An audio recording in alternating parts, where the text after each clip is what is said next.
عن ابی ہریرہ رضی اللہ تعالی عنہ قال قلت یا رسول اللہ من اسعد الناس بشفاعتی کا یوم القیامت۔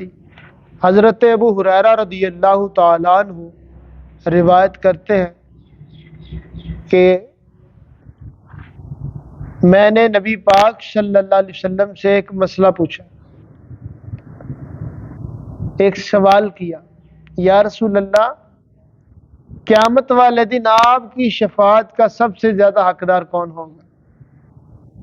فقال رسول اللہ صلی اللہ علیہ وسلم، تو نبی کریم نے جواب کیا دیا؟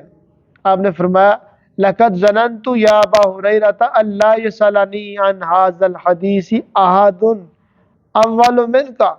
ابو ہریرہ مجھے پتا تھا تجھ سے پہلے یہ سوال کسی نے بھی نہیں کرنا، یہ تیرا دین سیکھنے کا حرص ہے، تیری طلب ہے کہ مجھے اندازہ تھا کہ یہ سوال تو ہی کرے گا۔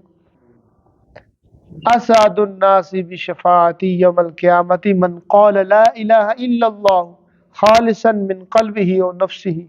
فرمایا قیامت والے دن میری شفاعت کا سب سے زیادہ حقدار وہ شخص ہوگا جس نے خالصتاً اپنے دل سے لا الہ الا اللہ پڑھا ہوگا، جس نے دل سے کلمہ پڑھا ہوگا الا اللہ محمد رسول اللہ، وہ شخص قیامت والے دن نبی پاک کی شفاعت کا سب سے زیادہ حقدار ہوگا۔ سبحان اللہ۔